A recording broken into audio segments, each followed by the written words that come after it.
बिस्मिल्लाहिर्रहमानिर्रहीम। अस्सलाम वालेकुम टू ऑल स्टूडेंट्स। मौजूदा सिलेबस के मुताबिक जैसा कि ये बाजू है, फ्रंट पट्टी, चाक पट्टी, जेब और ये तीरा और ये बीच में लिखा हुआ है कफ। तो आज का टॉपिक है कफ बुकरम पे कैसे कटिंग करेंगे और प्रेस कैसे करेंगे। तो आइए देखते हैं।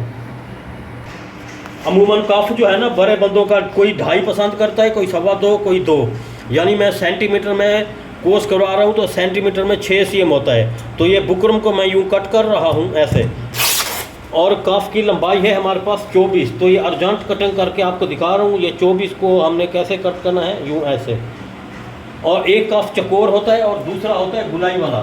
तो ये गुलाई, जेब की गुलाई जिससे हम बनाते हैं, तो वो इस गुलाई की मदद से भी आप गुलाई बना सकते हैं। तो उसका तरीका ये आपने देखते जाना है। इस तरतीब से आपने ये गुलाई शो कर देनी है यूँ। ये एक तरफ की गुलाई मैंने शो कर दी है। अब इसको ऐसे कट करते जाएंगे यूँ। बहुत सारे स्टूडेंट्स गुलाई बनाने में परेशान होते हैं। भाई गुलाई वही होती है जो जेब की गुलाई बनाते हैं। जेब की गुलाई का जो पैटर्न या गत्ता होता है, ये मैंने एक कटिंग कर दिया है और दूसरा आपने इसी तरतीब से यूँ करना है।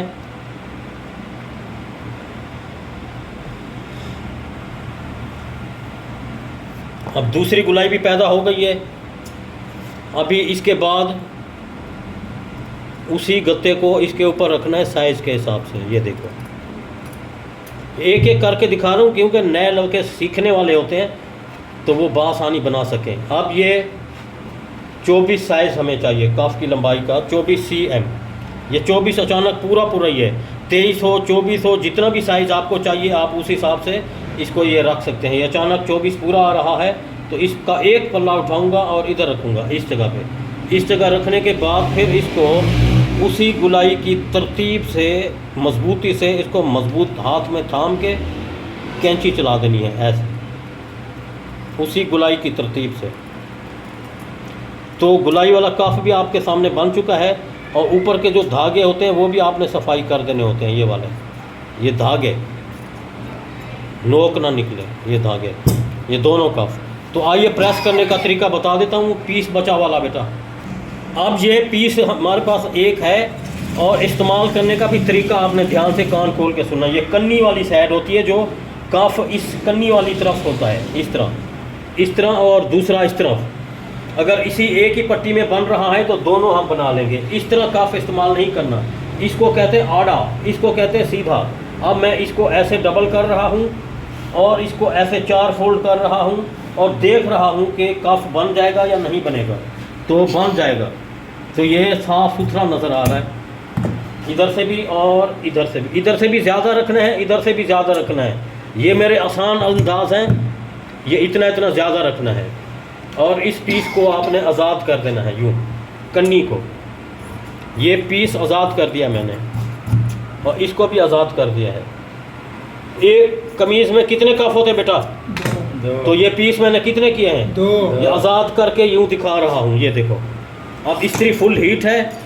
अभी आपने ध्यान करना है, ये कफ की चमक वाली साइड ऊपर रखी जाएगी, नीचे नीचे। किस लिए? ताकि ऊपर वो पेन में ऊपर आए। नीचे इसलिए कि प्रेस से चिपक जाए। अब मैंने प्रेस अच्छी तरह कर दिया। अब 1 cm को गैप जो रखा है हमने, हल्का सा पानी लगा के इस 1 cm को यूँ फोल्ड करना ज़रूरी है। ये नज़र आ रहा है जैसे।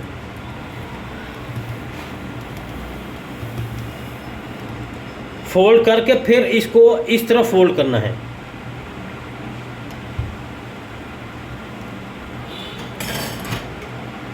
इसी तरतीब से दूसरा कफ भी प्रेस करना है। तो आइए मशीन पर। अब मशीन पर हम आ चुके हैं। तो ये गुलाई वाले कफ का आसान तरीका ये है। कोई लोग इधर एक बूट की सिलाई पसंद करते हैं, ये जो मैंने लगवाई हुई है, ये देखें। ये कोई बगैर बूट की सिलाई, सिंगल सिलाई पसंद करते हैं। तो ये अपनी चॉइस होती है। इधर आप सिलाई भी लगा सकते हैं, बूट की सिलाई नहीं तो फिर इसको डायरेक्ट इधर से यूँ ऐसे ले आना है। दोनों ऑप्शन आपको मैंने बता दिए हैं। आजकल जो चल रही है, एक सिलाई चल रही है बस, ओनली 1 सिलाई। अब ये बुकरम के नीचे इस तरतीब से मैंने सिलाई लगानी है।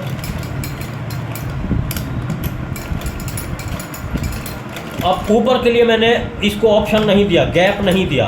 तो अब हमने इधर तक ख़त्म कर देना है। अब इधर से यूँ स्टार्ट करना है इस तरतीब से। अगर आपने ऑप्शन रखा हुआ है, ऊपर स्टिचिंग का रास्ता रखा हुआ है, तो फिर सिलाई मुकम्मल लेके आनी है।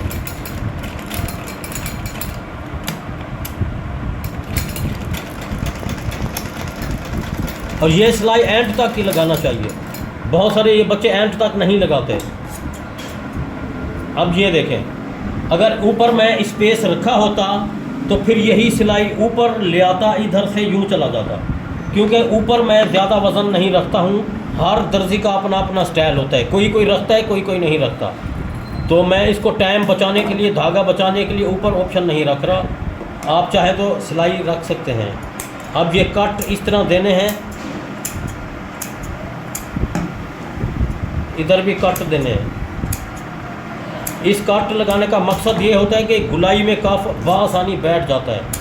कट लगाते वक्त धागा ना कट जाए, ये ध्यान रखना है। अब ये देखना गुलाई कितनी परफेक्ट और साफ़ सुथरी बन रही है। ये देखो, अभी बगैर इस्त्री के गुलाई खूबसूरत और साफ़ सुथरी बनी है। ये देखें, आइए इस्त्री पर। अब ये कफ को हल्की सी मैं प्रेस लगा रहा हूँ। अगर ना भी लगाता तो उधर बैठे बैठे भी लगा सकता था। अब ये देखें, इस जगह सिलाई एंड की थी ना, इस कोने को ऐसे खींच के प्रेस कर देना है। अब ये कफ को मैंने प्रेस कर दिया और इससे आधा इंच या 1 cm का गैप लाजमी रखना है। इसकी मदद से इसके साथ अटैचमेंट होगा। और बीच में एक छोटा सा टुक लगाना है। टुक नहीं लगाते तो आप पेंसिल से एक डॉट लगा दें। ये लगा दिया है और इसको प्रेस भी ज़रूर करना है कि इस तरह से, इस तरतीब से, ये फोल्ड करके इस तरतीब से। अभी जो मैं प्रेस कर रहा हूँ ये लाइफ टाइम प्रेस रहेगा। जब धुलाई के बाद धोबी प्रेस करेगा या घर में औरतें प्रेस करेंगी तो इसी लाइन पे प्रेस करेंगी। ये दोनों तरफ आपको नज़र आ रहे हैं। ये अभी से लाइन को पैदा करना है इस चाक पट्टी के बिल्कुल बराबर, तो कफ का रिज़ल्ट इस तरतीब से बराबर आएगा। अब ये हल्का सा छांटना पड़ता है हर बाजू, ऐसे। ये मैं छांट रहा हूँ ऐसे। अब ये बाजू है प्लेटों वाला। अब एक टुक इधर छोटा सा लगाना है।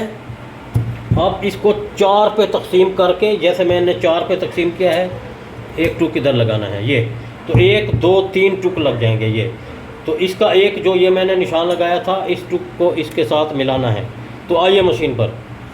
अब हम मशीन पर आ चुके हैं। तो अभी कफ आपने ध्यान से देखना, ये है सीधी साइड और ये कौन सी साइड है, अंदर वाली, उल्टी। तो जब भी आपने लगाना है इस तरतीब से उल्टी तरफ से ऐसे लगाना है, यूँ। और ये ध्यान रखना ये कोना और सिरा इसके बराबर हो। ये इस तरतीब से मैंने मशीन में एंट्री कर दिया है। और सिलाई का ध्यान रखना, कफ के नीचे नीचे इधर सिलाई चलानी है। इधर तक एंट्री करने के बाद फिर बीच का ये जो कट है इस बाजू के बीच के साथ मिलाना है। ये ज़रूर मिलाना है। ये नहीं मिलाएंगे तो बाजू बेकार हो जाएगा, प्लेट आउट हो जाएगी। ये देखो, ये मैंने मिला दिया है और मिला दिया है। इसके बाद इसको जो बच रहा है उसी प्लेट वाली जगह पे, टुक वाली जगह पे प्लेट डाल देंगे। ये टुक जो मैंने लगाया था, ये लगाया था उस वक्त बेटा, नज़र आ रहा है। अब इस तरतीब से सिलाई लगाते हुए इधर जब प्लेट डालनी है वो नीचे से उस तरफ प्लेट डालनी है और बीच को बीच से मिलाना है। अब बीच में मशीन रोक देनी है। फिर ये आखिरी कोने पे हाथ रखना है, इसको और इसको, ये दोनों चीज़ों को ऐसे हाथ में मजबूती से ऐसे ऐसे कंट्रोल कर लेना है। ये मैंने जैसे किया हुआ है। और नीचे से दिखाएं बेटा, इस तरफ आके। अब नीचे वाली जगह जो है ये टुक मैंने लगाया था, इसको अपनी तरफ प्लेट डालनी है। ये इस तरतीब से, ये इस तरतीब से आपने 1 2 3 उंगलियों की मदद से इस प्लेट को कवर करना है, ऐसे इस तरतीब से। और मशीन उसी रास्ते पे चलाना है।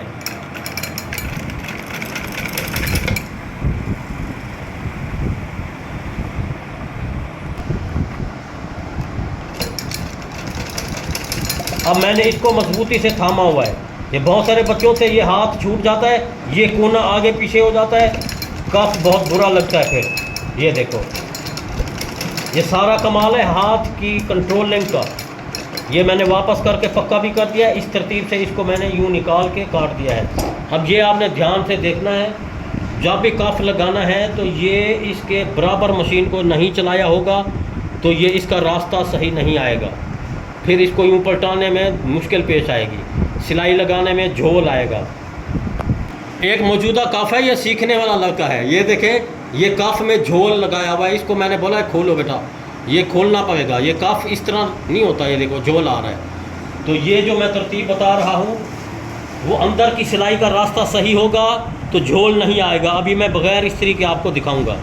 और ये आपने ध्यान रखना होगा कि प्लेट जब डालेंगे, प्लेट का मुंह एक का इस तरफ हो इधर, और दूसरी जो प्लेट हमने डाली हुई है इसका मुंह इस तरफ होना चाहिए। तो अभी हमने इसके ऊपर फाइनल आखिरी सिलाई लगानी है, तो ध्यान से देखना है। कैंची की नोक की मदद से इसको यूँ ऐसे रिकवर कर लो, ऐसे। अब इसके ऊपर एक फाइनल सिलाई लगानी है किनारे की, जो मैं लगा रहा हूँ नज़र आ रही है, इस तरतीब से।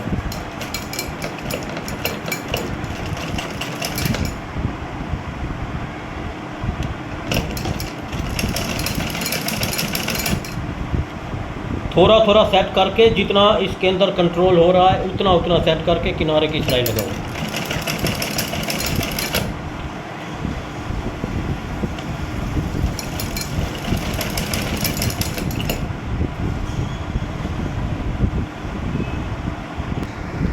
अब ये इसको मैंने इस तरतीब से ले आना है।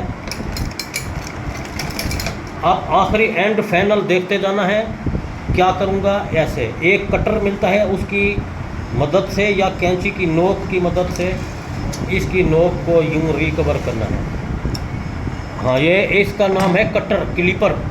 तो वो इसकी मदद से यूँ ऐसे आप कर लिया करें। ये हर टेलर के पास ऐसे होना ज़रूरी है, यूँ।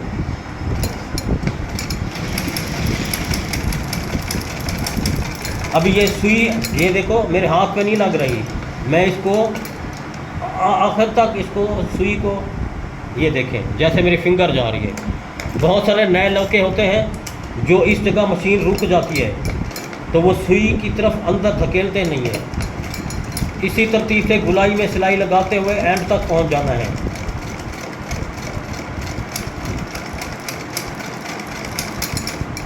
देखो गुलाई में मशीन को मैंने रोका नहीं है, कितनी साफ सुथरी गुलाई बनी है।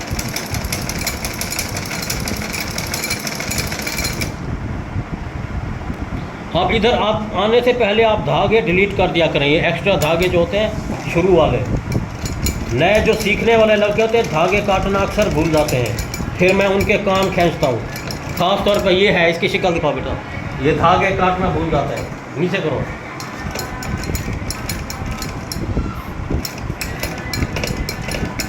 अब ये कफ आपके सामने फाइनल हो चुका है। अब इसका टांका पक्का कर देता हूँ इस जगह का, ये पक्का हो गया। तो इस तरह आपने निकालना है, धागे एंड तक काटने हैं। ये देखें नीचे किसी किस्म का झोल आया हो तो बिल्कुल बराबर है। अब ये लड़का जो बनाता है, ये देखो ये झोल आ रहा है, तो इस तरतीब से आपने बचना है, झोल वाली से इस तरतीब से आना है, फालतू धागे कट करने हैं। तो उम्मीद है कि क्या क्या सबक था बेटा? काफ को बुकरम पे कटिंग करके प्रेस करने के बाद बाजू के साथ अटैच करने का आज का ये सबक ध्यान में याद रखना। उम्मीद है समझ आ चुका होगा। चैनल को लाइक और शेयर करना ना भूलें। ये इसके कमीज़ है, हाँ सुधर जाएगा बेटा। ये देखें माशाल्लाह, ये हाँ ये देखें, मेहनत करते रहो, शाबाश बाद में मिलेगी। लाइक लगाओ और शेयर करो।